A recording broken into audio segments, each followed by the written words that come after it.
إذا كنت تعتقد أن التوقف عن السكر لمدة شهر يعني فقط خسارة بعض الوزن، فقد تتفاجأ بما سيحدث داخل جسمك. ستلاحظ أن الجوع أصبح أقل، وأن طاقتك أكثر استقراراً خلال اليوم، وأنك لم تعد تبحث عن الحلويات بعد كل وجبة. والأغرب من ذلك أن بعض التغييرات تبدأ خلال أيام قليلة فقط. فماذا يحدث فعلاً لجسمك عندما يختفي السكر المضاف من نظامك الغذائي لمدة 30 يوماً؟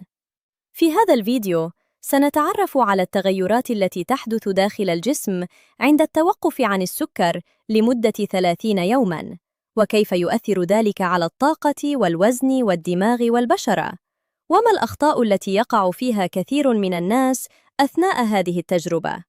في الأيام الأولى قد لا تشعر بالتحسن مباشرة كما يتوقع البعض، بل على العكس، قد تظهر رغبة شديدة في تناول الحلويات، وقد تشعر بالتعب أو الصداع أو تقلب المزاج. وهنا تبدأ المشكلة، فالسكر لا يؤثر فقط على اللسان أو المعدة، بل يؤثر أيضاً على مراكز المكافأة داخل الدماغ. وعندما يتوقف الشخص فجأة عن تناول كميات كبيرة منه، يحتاج الجسم لبعض الوقت حتى يتكيف. ولكن بعد عدة أيام يبدأ شيء مثير للاهتمام. كثير من الأشخاص يلاحظون أن نوبات الجوع المتكررة بدأت تقل، لأن السكر السريع يرفع مستوى الجلوكوز في الدم بسرعة ثم يهبط بسرعة أيضاً، وهذا الهبوط يدفعك للشعور بالجوع مرة أخرى. وعندما تقل هذه التقلبات، يصبح الشعور بالشبع أكثر استقراراً. والمفاجئ أن التغيير لا يتوقف هنا، فبعد أسبوع أو أسبوعين قد يلاحظ البعض تحسناً في مستويات الطاقة خلال اليوم. بدلاً من الشعور بالنشاط لفترة قصيرة ثم التعب بعدها، تصبح الطاقة أكثر توازناً. وهذا يقودنا إلى نقطة مهمة: ماذا يحدث داخل الجسم؟ عندما تستهلك كميات كبيرة من السكر بشكل متكرر، يضطر البنكرياس إلى إفراز المزيد من الإنسولين للمساعدة في نقل الجلوكوز إلى الخلايا. ومع مرور الوقت، تصبح الخلايا أقل استجابة لهذا الهرمون. أما عند تقليل السكر، فإن الجسم يحصل على فرصة أفضل لتحسين هذا التوازن. والأغرب من ذلك أن بعض الأشخاص يلاحظون تغيرات في الوزن حتى دون اتباع حمية قاسية، ليس لأن السكر وحده هو سبب السمنة، ولكن لأن تقليله يساعد على خفض السعرات الزائدة وتقليل الرغبة المستمرة في تناول الطعام. وقبل أن نتحدث عن الفوائد الأخرى، يجب توضيح أمر مهم. عندما نقول التوقف عن السكر، فنحن نتحدث غالباً عن السكر المضاف الموجود في المشروبات الغازية والحلويات والمعجنات والمنتجات المصنعة. أما السكريات الطبيعية الموجودة في الفواكه الكاملة، فقصتها مختلفة تماماً، لأنها تأتي مع الألياف والعناصر الغذائية.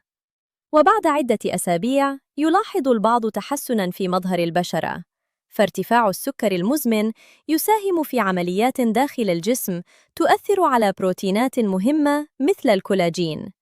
ولهذا يربط بعض الباحثين بين الإفراط في السكر وتسارع ظهور بعض علامات التقدم في العمر، كما أن بعض الأشخاص يلاحظون تحسناً في التركيز وصفاء الذهن، ليس لأن السكر مادة سامة كما يروج البعض، ولكن لأن تقلبات سكر الدم المستمرة تؤثر على الإحساس بالنشاط والتركيز لدى بعض الأفراد.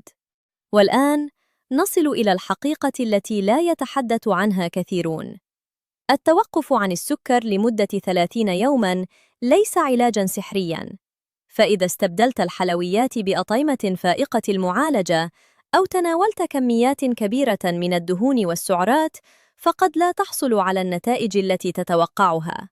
لذلك، فإن النجاح الحقيقي لا يعتمد على حذف السكر فقط، بل على بناء نظام غذائي متوازن بالكامل. ومن الأخطاء الشائعة أيضاً الاعتقاد أن جميع المنتجات المكتوب عليها خالية من السكر صحية تلقائياً، فبعضها قد يحتوي على كميات كبيرة من الدهون أو السعرات أو المكونات المصنعة. لذلك، اقرأ الملصق الغذائي دائماً ولا تعتمد على عبارة تسويقية واحدة.